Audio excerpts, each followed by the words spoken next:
The point of this video is actually because I've had a change of heart regarding truth. I used to think that truth should be prioritized in all situations no matter what. But now, I'm not so sure, because I think now that there are different scenarios for prioritizing feelings over truth or truth over feelings.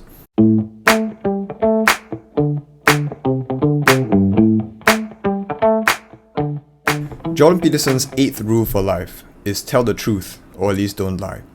The essential idea behind this rule is that in the face of uncertainty and chaos, we should do our best to say what we know to be true, and if that isn't possible, then at least don't say what we know to be false. Right? This ethic is supposed to help you navigate the unknown better and potentially fight against tyranny. Now, if you want to know more about this rule, go and look it up for yourself. I think Jordan Peterson explains it way better than I possibly could. Anyway, for a period of time, I tried my best to prioritize truth over things like feelings primarily because of this rule. I was fully convinced by Peterson that terrible things happen when you choose to purport what you know to be false.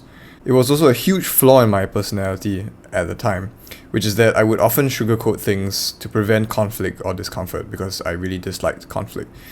And this is bad because lying to someone with a problem about their problem doesn't solve their problem. It only sweeps things under the rug for later. And as Peterson likes to say, conflict delayed is conflict multiplied. Furthermore, the concept of facts over feelings was the right wing's selling point against the left, and it seemed pretty catchy at the point in time. Okay, forget about the disrespect. Facts don't care about your feelings. Because the left focuses too much on feelings of offense or whatever, so much so that they were willing to bend the truth and indulge in delusion, let's say, to avoid hurting feelings. This was what the right always said about the left. Its ideas of tolerance, belonging, affirmation, love, and the like that they prioritize over truth. But everyone knows that if you really love someone, then you tell them the truth, right? It's not like one has to be sacrificed over the other. Moreover, what was so pernicious about them was that they mistook the pursuit of truth as the antithesis of inclusivity, then smeared those who dared to criticize their tenets of acceptance as morally bankrupt. I'm just trying to start by getting to the truth, Yeah, I mean, I'm really uncomfortable with that language of getting to the truth. Again, in social life. Why is that uncomfortable? Because it sounds actually deeply transphobic to me. And if you keep probing, we're gonna stop the interview. If I probe about what the truth is? You keep invoking the word truth, which is condescending and rude. I'm saying to you... How is the word truth condescending and rude? How can you attack somebody's character when they're just questioning the validity of ideas, right? Can you not just separate the question from the questioner? To give them some credit, the ideas that the right-wing people were questioning hit pretty close to home because they are questions about identity, right? Who am I? What am I? Imagine if someone were to fight against something that you identify strongly as, and if you're conservative or you're on the right wing, if it's hard for you to relate, then think about someone criticizing, let's say, your favorite sports team, right? We can argue about how valid it is to argue over it, but the bottom line is that it instantly evokes feelings of annoyance and maybe even anger, regardless of how rational or reasonable it is. Hence, this knee-jerk reaction from the left to be more angry when you criticize things about their identity is understandable, in my opinion. Anyway, the point of this video is actually because I've had a change of heart regarding truth. I used to think that truth should be prioritized in all situations no matter what.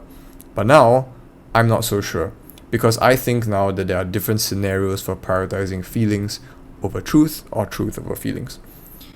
It hit me because I was attending a wedding, and they were saying nice things about each other, about the past and the future, about their families and friends.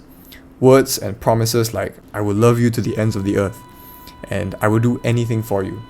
Now, these are already relatively vanilla statements, okay? There are some more outlandish statements that could be made, more exaggerated statements, more hyperbolic statements. Some could be more ambitious. The point is that you never try to be pragmatic or cynical or realistic in this situation, right? What good could come of it? Sure, you could argue that these empty promises could result in conflict further down the line, but it would be painfully obvious why the alternative is much worse. Why saying something like, okay, maybe there are times that I won't love you at the wedding, right? Who's gonna want to say that? This is similar to funerals, or in general, just emotionally charged situations, right? Situations that you have to be a bit more sensitive towards, where something happened maybe.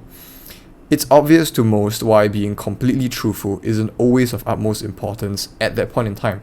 And perhaps even lying could be permitted, right? White lies exist. Why would you want to tell somebody whose relative just passed away that you think that they may not be going to heaven because they have the wrong doctrine? So what exactly is it about this situation that allows the sacredness of truth to be violated for the sake of feelings, right? The value of truth, where does it lie? And to me, I think the value of truth lies in the existence of danger. You need the truth most when you're dealing with something that will cause harm if you don't pay attention to it, right? Are there some less endangering scenarios where truth is not as important? Are there scenarios where feelings and emotional well-being should trump the need for truth? So I'm going to draw this to the LGBT movement at this point in time. A big argument that the right used against it was to suggest that remaining in delusion was a bad idea, and of course, delusion being gender dysphoria, right? And that facts don't care about feelings. This is because the people on the left always appealed to emotion when it came to arguing their points. Most of the time. Citing things like, why can't you accept them for who they are? And love is love. And if it makes them happy, why should you care? Right? It doesn't even affect you anyway. Whether it really is a delusion or not is up to debate. But I'd say that if the delusion leads to harm, then it's bad. But if there are scenarios where there really is no consequence, right, then maybe we should just let them do what they want to do. It might be more beneficial to let them be who they want to be. Again, stressing that it causes no harm in the long run. The question is whether living in this state has any consequences down the road or not. Now, I want to extend this thinking to religion. Despite the numerous bad things done in the name of religion, it has also had the power to positively transform individuals and societies at a scale unparalleled. I won't go into details, but the effect it has on personal well-being, community building, and society sustaining is tremendous. If you want, I would recommend Jonathan Haidt's The Righteous Mind. History has shown that the most successful societies are the ones with religious substructures governing the people. Religious substructures. I want to make the distinction clear that it's not religion, but religious substructures. Assuming that there is no way to discover whether a religion is true or not, should we just subscribe to the thing that gives us the greatest sense of belonging and meaning, despite its accuracy or groundedness in truth? The benefits are worth the delusion, I would say. Furthermore, would it not also follow that you would do someone a great disservice to persuade them or forcibly remove them from such a delusion? There are other activities that are quasi-religious that this could be applied to.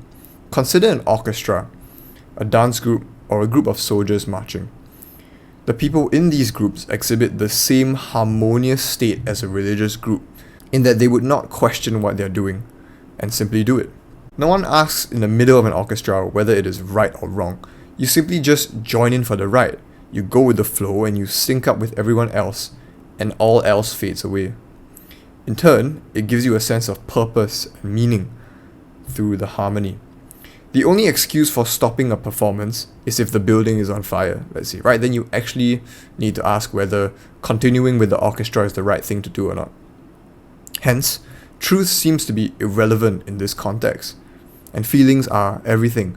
The enjoyment of the moment is everything. Going back to the point of harm, I can only say that truth should be prioritized over things like feelings and experience in the context of religion, insofar as choosing the wrong religion will lead to an afterlife of eternal suffering or an irreplaceable amount of missed well-being. So is this yet another exception to the ethic of truth being important over everything else? This brings me to another case for truth. So just now I said it was danger. Now I have the idea of the matrix. Now there's this thing about the matrix flowing around, right? And I won't go too much into depth. But Another reason why such a move to delude yourself into religion seems bad is because living in delusion seems to imply a lack of freedom or awareness, which is a lower state of being. True being is living freely in reality with your own agency, right? I don't think anyone would argue against that.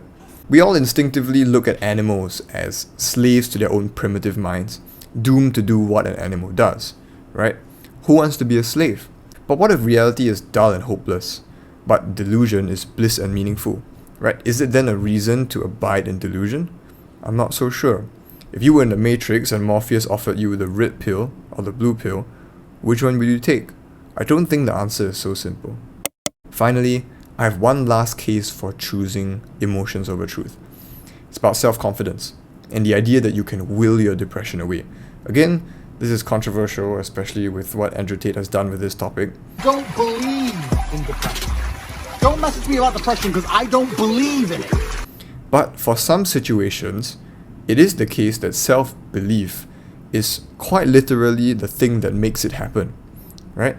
It's almost as if pretending like it will happen, or having the confidence that it will happen, is what actually manifests it, and lacking the belief is what fulfills the prophecy of your failure. Furthermore, for things like fear, it is the case that sometimes we scare ourselves, right? Maybe there was nothing there, but because we thought something was there, we scare ourselves. And the man who doesn't believe in ghosts will never be scared of a ghost. Specifically for anxiety and depression, sometimes the belief that you can overcome depression is what gets you out of depression. It's this dogmatic optimism, right? Against all odds, you're still optimistic in uncertainty that ultimately manifests itself to be the case. It's why the placebo effect even exists, right? You think that the medicine is working and then you recover, but actually the medicine was completely useless and it was all in the mind.